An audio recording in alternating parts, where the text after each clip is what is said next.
Welcome to Page to Screen's Table Read, where we workshop the most important pages of a screenplay, the first sequence, also known as the setup. I'm your host today, Elvis Wilson, and today we'll be reading from a feature film spec script in the horror genre titled Extinction, written by a member of the Tennessee Screenwriting Association. Joining us are several local actors from Middle Tennessee who have volunteered to make these pages come to life. After we read, we'll give notes on what's working and what's not working in these pages. Here are some of the things we'll be looking for. Is there a clear protagonist or a hero? What about an antagonist or a force of opposition to the hero? What is the inciting incident? An event that moves our character to take action. What's our protagonist's goal? Is there a clear conflict that propels the story? And the big question, if you were a producer or director with $1 million searching for that perfect script to shoot, would you keep reading this script? Let's begin by introducing our cast. Playing the part of Detective Clive Stiles is J.R. Robles. Thank you for being with us. Playing the part of Detective Henry Bloom is Richard Chilton. Playing the part of the scientist, Dr. Frank Shelley, is our own Jeffrey Allen Chase. Playing the part of CSI team leader, Sally Bunker, is Catherine James. Playing the part of CSI Tech and Sally's protege, Carol Crater, is Alexis Dickey. And our narrator today is Alan McKenna. Let's get started with the logline for Extinction. Extinction. 10 women have disappeared. Now a hard-bitten bachelor detective has to squeeze a confession from a genius scientist as mangled bodies and bizarre creatures show up around his rogue research facility in the Area 51 desert. Take it away, Alan. Fade in. Exterior, desert, night. Fast-moving clouds part to reveal a huge blood moon. Coyotes scratch furiously at a fresh mound of earth. The alpha male pauses, sniffs, licks its chops, then continues digging with even more determination. Other coyotes yelp and growl, circling. Legs planted, teeth bared, alpha snaps at any that dare challenge. Prize claimed. The coyote's canines sink into a fleshy limb protruding from the desert. It's an arm. Human. Sort of. He tugs and yanks, slipping deeper into a carnivore's ecstasy. A large chunk of flesh tears away. Relishing his meal, the alpha is oblivious to the low, throbbing growl that grows closer. Then he freezes. Ears go up. He looks left, right. Where did everybody go? He looks right again, just in time to see a huge clawed paw eclipses the moon. A gut-rumbling roar rises and turns into interior bedroom, day. Loud snoring drowns out the incessant chirping of a cell phone. In a tangle of pillows and silk sheets, Clive Stiles is laid out, snoring through a cigar that went out hours ago. 50ish, slight belly, otherwise fit but worn. A half-jigger of Chivas barely hangs in his left hand. A beautiful young redhead is snuggled up under his right arm. The muffled chirping of that cell phone finally cracks through last night's party. Stiles gropes for the cell phone. He digs it out from under his butt cheek and checks it. He throws his head back and groans. The redhead stirs. Stiles gently strokes her hair. Hey, baby, time to go. The redhead pulls herself out of the bed and dresses. Stiles eyes her naked form trudge into the bathroom. Bleep, the damn phone is still ringing. He finally answers. Good morning, Mom. The phone squawks. It's 2 p.m., old school. Intercut, interior police squad room. A desert variety cocky detective sits at a very organized desk. He's 30 and bookish. The nameplate says Henry Bloom. Would you mind checking your calendar and confirm showing up for work might be penciled in? Still celebrating, so it's not. Right. Well, we have to release the good doctor in 6 hours, so... Hold on. Back in Stiles' apartment, the dressed redhead leans her cleavage into Stiles' smile. He strokes her arms affectionately and looks into her eyes. I'll see you when I see you. The redhead pouts. Stiles grabs his wallet and pulls out a C-note and slips it in her hand. Buy your boy some Hot Wheels. The redhead smiles and plants a longing kiss on his lips. Hey, you there? Stiles! She heads to the door. A pause at the door for a furtive peek at Stiles. Tomorrow, same time. She smiles, blows a seductive kiss, and slips out. Stiles! The good doctor ain't talking to you, is he? I told you, if the creep thinks your IQ is lacking, he ain't talking. Wrong, old man. Shelley wants to talk, but only to you. Stiles smiles, relights his cigar, and tosses back what's left of that Chivas, and He's still not relinquished. Interior police squad room later. A small office crowded with 2 desks. Bloom sits at the spotless one, reviewing the documents and sipping a Starbucks. Stahl walks in, rumpled as ever, flops down at the other terminally cluttered desk. He opens a drawer and rummages around, discovers and cracks open an aspirin bottle. Jim is supposed to be running Shelley's hotel room and shack. Anything from him yet? Blum stares at his papers. Stiles dry swallows 2 aspirin. She recovered a box of composition notebooks, technical diaries, DNA research of some sort. Stiles' eyes lock on Bloom. Bloom squirms a bit. You're one of those pronoun people, right? Jim Did is... I tell you the DOD verified Shelley's contract was terminated 2 years ago? Then he just disappeared. A room full of lab equipment, too. Bloom still avoids eye contact. Feels Stiles' glare. Answer my question. She? Sally is running CSI on this one. On site now. I thought I told the captain and you I don't want to work with her. Clive! Sally gets it done. The Air Force granted access to Shelley's records and that property in less than 6 hours. That is Sally. Bloom finally looks at Stiles. 10 missing women, Clive. First squad is required. Bloom produces a small gift-wrapped box from his desk and tosses it to Stiles. She left this for you. Stiles opens it and pulls out a very expensive watch. He stares at it a moment, then shoves it back in the box and flings it in the trash can. It's supposed to go on your wrist. I did my time with her. Bloom retrieves the watch from the trash can. Can you not separate your personal from work? He slips it back on the corner of Stiles' desk. She's trying to make peace, Clive. Still trying to ruin my life, more like. Exterior of the desert, evening. The sun rides low over foothills that point to mountains in a small run-down shack sitting on the first rise, the only building in sight. A fleet of black Suburbans and a CSI team are gathered around. Sally Bunker briefs her crew. Piercing eyes and the wisdom of 40 years grace a fit frame. An intense red ponytail dangles from the back of her ball cap. She is all business. So, we need to process this scene as fast as we can.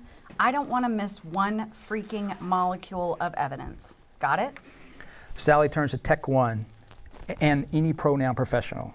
Find out what's on the other end of those tracks. Eyes on a swivel. These hills are full of old mine shafts and whatever else the DOD might be doing out here. Everybody else, SOP. Let's get our collective asses moving. Interior of Shelley's house, kitchen. Moments later, a cramped collection of cluttered shadows. What sunlight makes it through the filmy window only adds to the claustrophobic collection of creepy. She enters. Flashlight cuts into the darkness, revealing a ransacked room. Charlene Crater, a 30-ish Sally wannabe, follows. Damn, this guy was a pig. Crater pinches her nose in disgust. Oh, a rotting pig. That smell's not coming from anything I can see in here. Sally continues to survey the room. Flashlight scans countertops. She stops on scalpels and syringes are strewn around, broken racks of test tubes, vaccine vials, and shattered bell jars. Her light falls on and follows a dark puddle of something, maybe blood, dripping down the cabinet face to the floor. Splatter surrounds the continuing flow of goo as it oozes across the floor and disappears into a deep, dark crack. The viscosity is inconsistent with blood. What do you think it is? Shelley led some classified genetic engineering project for the DOD, so don't get any on you. Sally's flashlight swings back to scalpels and test tubes. Okay, first I want some power in here. Then I want Mapes running this room for prints. I need to know if the doctor's been entertaining in here. They continue deeper into the dark. The floor creaks, echoing dull and hollow. Sally and Crater freeze in place when a low throbbing growl rises and reverberates through every board of the old shack. What the hell is that? The growl continues, growing louder, skewing into a howl. Sally's eyes dart to every dark corner of the room as Crater shrinks closer to Sally. The growl howl stops. Sally and Crater exchange spooked looks. Area 51 starts on the other side of that hill at the rear of this shack. The Air Force might be testing something interesting today. I'm sorry, boss, but that didn't sound mechanical to me. I really want some light in here. Sally's flashlight catches a glint of steel in the corner. She tracks a long black crevice along the floor to a set of hinges. It's a door with a padlock. Get some bolt cutters in here and get that damn power turned on. Interior police interrogation room, evening. A floor-to-ceiling two-way mirror and metal table and chairs. Dr. Frank Shelley, late 60s, pale and gaunt, since hands cuffed and eyes vacant. Stiles lumbers in and plops down opposite Shelley. You want to talk to me, Doc? Shelley's blue eyes flit to life. A creepy, snaggletooth grin smears across the leathery skin of his face. His eyes flutter as he takes a long, slow breath. Detective Stiles, you smell of fine liquor and expensive sex. It's the Old Spice, Doc. Shelley raises an index finger and lightly touches his nose. This has become very discriminating over the last 2 years. Stiles notes Shelley's deformed index finger. He checks the other. It's normal. You see there, Doc, you're an interesting guy. Internationally acclaimed intellect, as I hear it. You flatter me, Detective. Oh, no. As a matter of fact, I've been asking myself what an egghead like you's been doing out in that little desert love shack we found. Stiles flops a stack of composition books on the table. Shelley's grin evaporates into a cold glare. I hate reading, Doc. 10 hookers have gone missing since you lost your job. Save me some time and tell me where I'm going to find them. Shelley's eyes glaze as his mind processes. I recommend you bring your people out of the desert, Lieutenant. I think that all the answers are out there, Doc. Or right here in your notes. Shelley's eyes twinkle. A grin retakes his face. My good Lieutenant, I've recently been, how should I put it, enlightened. His face goes stone cold. Some questions should be left unanswered. Interior, Shelley's house, kitchen. Bolt cutters snap the padlock shank off its hasp. Sally and Crane are pulled together, straining to open the trap door. It falls open with a bang. A gust of putrid air flows up into their faces from dark. Sally points her flashlight into the hatch to reveal a concrete staircase. Get the power on. Copy that. Interior, underground lab. Sally's light leads down concrete steps. She arrives at the bottom and raises her radio to her lips. I still want power down here. I almost got it. Her flashlight sweeps the room. Wire and tubing stretch from all corners, creating a tangled curtain. She follows one interesting bundle to the floor. She pauses on what looks like a hairy clawed foot. It looks almost human. She takes a step forward. What the hell is... The foot flexes. Crash! A huge bipedal shadow darts across the dark room. Holy What, Chief? She swings the flashlight beam wildly, searching as she backs to the steps. Two glowing yellow dots peer out of the darkness. They blink, Sally gasps. lights! Frickin' lights! Crater! Sally scuffles and claws her way back to the staircase. The shadow lunges. Thump, thump, thump, thump. Clang. A sicky silence. Then, fa-hum. The room fills with bright white light. Sally surveys a modern chamber of horrors, a tangle of wire and goo-filled tubing. Manacles hang from smooth, poured concrete walls. A blood-spattered stainless steel exam table surrounded by rolling racks of intravenous dosing equipment and incubators. Crater skitters down the stairs. Boss, you okay? Sally sits tangled in a pile of blood-soaked surgical linens and shredded clothing. Frightening eyes fixed on, a hulking, hairy mound of oozing flesh and bone lays in the corner. Half-eaten or decayed, it is unidentifiable. Part bear, wolf, or maybe mountain lion. Whatever is left is joined together by a torso that appears almost superhuman. Sally snaps out of her daze. Across the room, Sally spots a barred steel gate. Behind it, a tunnel disappears in the darkness under the hill. She's on her feet and headed to Crater. Give me your cell phone. Did you lose it? Give me your goddamn phone! Grader hands over her phone. Interior, police interrogation room. Stiles paces at Shelley's vacant eyes, stares straight ahead. Bleep. Stiles' phone chirps in his pocket. He pulls it out and checks the number, annoyed. What the hell does he want? He presses the button. Yeah. Intercut Sally in the lab. I need you here, now, and bring that crazy son of a bitch with you. Eyes still glazed, Shelley cocks his ear towards Stiles. Well, Miss Bunker, he's my caller, and I'm not gonna... There's something weird going on out here, Clive. Creepy weird. And Shelley knows what it is. Stiles' eyes lock onto Shelley. I'm not done with him yet. Damn it! I need him out here. Don't you play hard ass with me. Beep. Stiles snorts, call ended. Shelley comes out of his trance. Trouble in paradise, Lieutenant? It sounds as if she needs you. Shut up, Doc. I would enjoy an evening drive into the desert. I need a breath of fresh. You need to start talking, creep. Stiles looks through the two-way mirror and waves Bloom in. Reflecting back from the mirror, Shelley's eyes burn with contempt for Stiles. The door opens, Bloom enters. Stiles points to Shelley. The good doctor needs to come to get some things straight in his head, and I'm going to help him. Lock this scary-looking son of a bitch up. All right, well done, well done. Thank you all very much. So how this works is we're going to get some feedback from the cast and the studio audience, and then we'll hear from a couple of other folks working in the film industry. So JR, what worked and didn't work with these pages? I love the character, Harry Styles. I love playing guys like this, like sort of anti-hero types. Let's go over here to Catherine, the CSI expert. What worked and what didn't work in the script for you?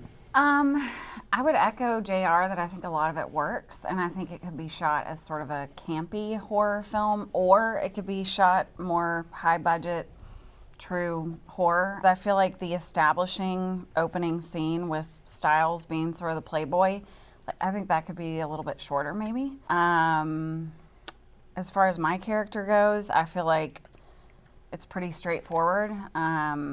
I think her dialogue establishes the type of person she is. Maybe we could get a little more backstory on the conflict between Styles and Sally. But yeah, I think it's great for a proof of concept and leaves you wanting more, gives you a little bit, but not too much. Yeah. All right. Let's jump over here to our former president, Mr. Jeff Chase. You have some comments for us, Jeff? Just from a positive sense, first of all, it got written. That's a good thing. It's got some issues. The log line isn't real clear who the protagonist is. It's got a lot of extraneous information in it. Those are all things that can be worked on and massaged. This feels like a rough draft because you're spot on with Sally. She asked for it not once, 2, 3, 6 times. Well, maybe 7, yeah. And you can take that opportunity to expand her character and have her give more information, or do it in a way which is totally different, or ask for the lights to come on without asking for the lights. There's a lot of different ways you can play that. Dialogue I thought was fine. I agree with Catherine. There was a couple of scenes that either went on too long or why are they there? They didn't really establish the character. It established different things about the character than I would have established in the beginning. But all in all, there's a bunch of other things, but all in all, it's a great first draft. And whoever wrote it, finish it. Don't listen to any bad stuff or anything else. Get to the end, finish it, then go back and massage what you need to. Thank you, Jeff. That was some great notes there. As we say here at the TSA, keep on writing. Richard, I'd like to hear from you. What did you think about this script? I'm not typically a horror person myself, no. But interestingly enough, there's a detective element to this, which is not. I mean, there are cops in horror movies, but this felt a little different. Something about that felt a little different to me, and I'm curious if the rest of the script will continue to go in that more of like a detective route, a detective looking into something horrific. I enjoyed that. I thought that was interesting. I also love the character of Shelley. I'm already drawn into that villain by the very first time that he speaks. A couple of things that were just confusing to me. A hairy clawed foot, it looks almost human. Sally takes a step forward. What the hell is? The foot flexes. Crash. And then a bipedal shadow darts across the room. And then later on, it turns out Sally sits in a tangled pile of blood-soaked surgical linens and whatnot. It's as if she's fallen down and she's on the ground, but nothing in the script told me that she actually did that. So I was just, as reading it, I was a little lost. That confused me as well. I thought it was something dead, but I believe it's supposed to be alive. Something was alive, yeah, but something was also dead. Agreed. Yeah. Well, thank you, Richard. I appreciate your comments. Let's step over here to Alexis. To piggyback off Richard, I really did enjoy the detective element mixing with sci-fi, which it seems to me to be some sort of, creature, could be sci-fi. And it was giving me sort of True Detective 7 vibes with, I don't know, werewolfy sort of thing. Is that something you enjoy? I mean, not werewolf particularly, but I do enjoy sci-fi. Yeah. Last but not least, I'd like to hear from the narrator. Alan? Well, characters are a story, and I think for a first draft that these characters seem to leap off the page pretty well. Overall, it felt like the writer was trying to put too much information in 12 pages. And there's a lot to say about subtlety and subtext, and it just seemed a lot of things were trying to be jammed in there, and almost some things seems on the nose, sort of. Some things were a little clunky. I think it could be drawn out more about the, Stiles has a problem with Sally without it saying so much, taking a whole page for that. I don't necessarily think when you see Shelley so soon, it seems like the monster came in a little too early. You have a whole, 28 to 30 pages to draw this out with your main characters and your inciting incident happening, obviously, with the monster coming. And then you got to figure out what that plot point is for the second sequence. But overall, I think for first draft, for the first 12 pages, it's working pretty well, especially the characters.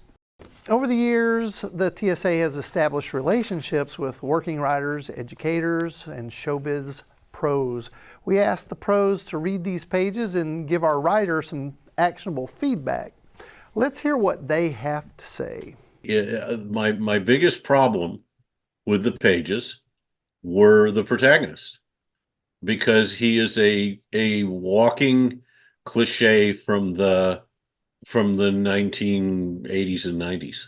You can have him be that character, but find something that turns it on its head. Find something that makes it new and different for this kind of character. It has to be something that the audience can identify with. There's not enough people that can identify with this guy anymore in the 21st century. And so, again, the guy comes out looking like a troglodyte, and guess what? Producers don't like troglodyte protagonists. The rest of it, interesting. I don't know what else happens in this, but to give away the monsters at the very beginning of a movie, I don't know. It doesn't happen very often, so that's kind of interesting. Let's see where it goes. Is it if this guy's a Mengele, you've already given away that surprise. Dialogue's okay. There's a lot of redundancy, but it's a first draft, or it looks like a first draft. There's a lot of redundancy in the dialogue. She asks to put the power on way too many times, and then they turn the power on. So it's a I wouldn't give up on it. I don't think that I'd give up on it. I don't know I don't know where it goes. I don't know what it is and how it works and where it goes. Now we've got Area 51 involved, and we've got a few other things involved that they've hinted at that are interesting. I hope those are setups that are going to pay off, because if you set up Area 51, you better pay it off. So keep going. Yeah, retool it and look at it again, as a 21st century script. The first takeaway is that the logline reads more like an idea than a concept. There are elements that are confusing to me, like bachelor. That doesn't really fit the title or the elements in the logline. This suggests a lack of development and overcomplication of the story to fill it in. Ideally, every word in the logline sells the concept to get a script request. I'm also missing information that would make me request the script. Specifically, I'm looking for personal stakes, a goal that will last the entire feature. Since it's horror, I want the fear element for the protagonist. What's he afraid of, and what will make this goal difficult for him? It suggests that the scientist might be the goal antagonist, but stating how the scientist is the goal antagonist creates a clear conflict that will suggest that there's plenty of action. We get an opening that suggests horror, which is good, but it doesn't set up a hook that makes me want to keep reading or stir up any emotions. I want to be afraid. The main character gets the most cliched opening that exists in both amateur film and screenplays, waking up. What can introduce this character and his fear in a way that makes an actor say, I have to have this role? A throwaway female character in the first few pages is always a potential trip up, since many readers are female. Remember, scripts aren't read for pleasure. They're scrutinized to see if there's a concept that can make money. The biggest issue is there's too much setup and not enough action. The best scene in these pages goes to a character that's not the protagonist. Rather than putting Sally at the heart of the only action scene, what if you offer Styles that opportunity and let us know why it scares the hell out of him? That creates an emotional connection to the audience and provides the type of foundation for a solid horror film. There is an overall good mechanics with the writing. It's nothing wrong with that. It's just the story elements that need some work. Thanks to our brain trust of industry pros for their time and insight. And of course, thanks to our studio audience and to our talented cast who volunteered their time and skill to make this all happen. And finally, thanks to the fearless writer for offering up this work in progress screenplay so that we could workshop these pages. Page to Screen is a production of the Tennessee Screenwriting Association, a not-for-profit educational organization since 1988. You can find out more about the TSA's programs and calendar online at www.tenscreen.com. Thanks for joining us on Page to Screen. My name is Elvis Wilson, reminding all my fellow storytellers out there to keep on writing and keep on learning.